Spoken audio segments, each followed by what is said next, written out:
변하고 있는 이런 국제 정세에 우리가 국가를 보존하고 또 경제를 살리기 위해서는 무엇보다도 국론 통일이 필요합니다. 사실 갈등과 혼란은 법, 제도, 시스템에 따라서 이렇게 공정하게 해결하면 되겠습니다. 권한대행께 질의하겠습니다. 헌법재판소의 대통령 탄핵 심판은 정책 책임을 묻는 것입니까? 법적 책임을 묻는 것입니까? 우리 헌법에 보면 공무원 등이 그 직무에 위배해서 헌법이나 법률을 위반한 경우에 탄핵 검토할 수 있도록 규정하고 있습니다. 예, 헌법과 법률 위반 여부에 대해서 헌재가 독자적으로 판단하는 것입니다. 따라서 누구도 헌재의 심판에 영향력을 미쳐서는 안 될 것이며 헌재 결과를 받아들여야 된다고 생각합니다. 심판 결과를 예단하거나 또 용인만이 정인 것처럼 이렇게 받아들이는 것은 안 될 것이라고 저는 생각합니다.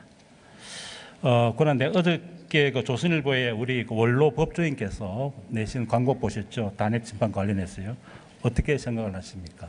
한번 화면 좀 띄워보시죠.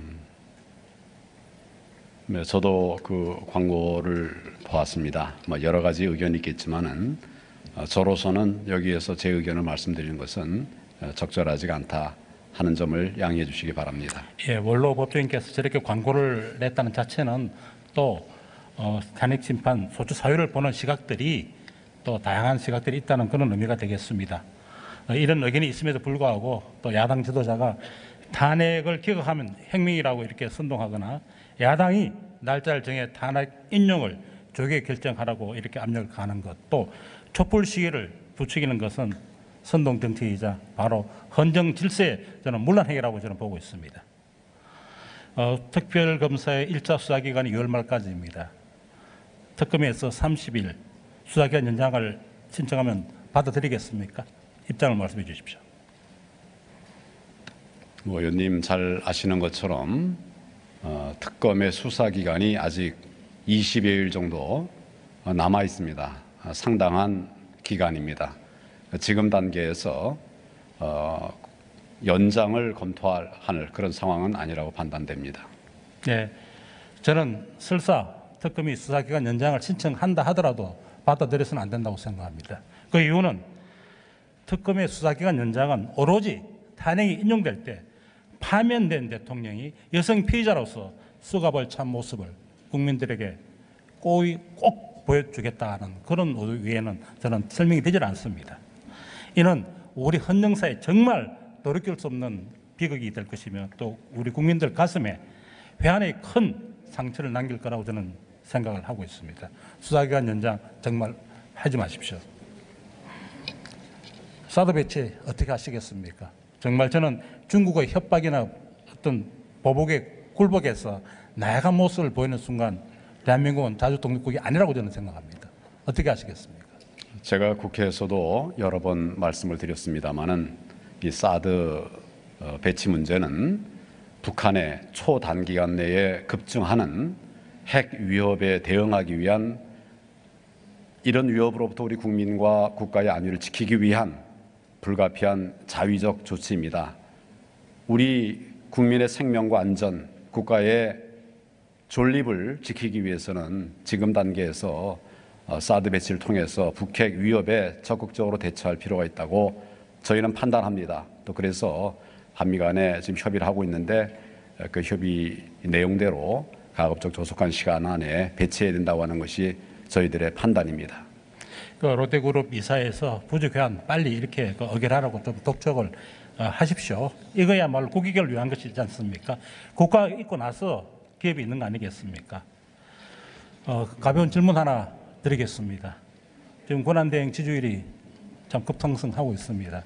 왜 그렇다고 생각하십니까?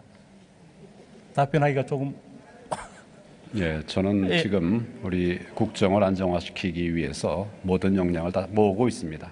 예, 저는 이렇게 보고 있습니다. 아마 일반적인 국민의 시각도 같을 거로 생각합니다. 작년 12월 9일 권한대행이 된 이후 지금까지 한 2달 국정을 정말 안정적으로 잘 관리하고 있기 때문에 국민들이 그러한 평가를 하는 것이 아닌가 이렇게 생각을 하고 있습니다. 이를 두고 야당에서 대통령 코스프레라든가 또 박 대통령 아바타로 비판하는 것은 정말 국민에 대한 예의가 아니라고 저는 생각을 하고 있습니다.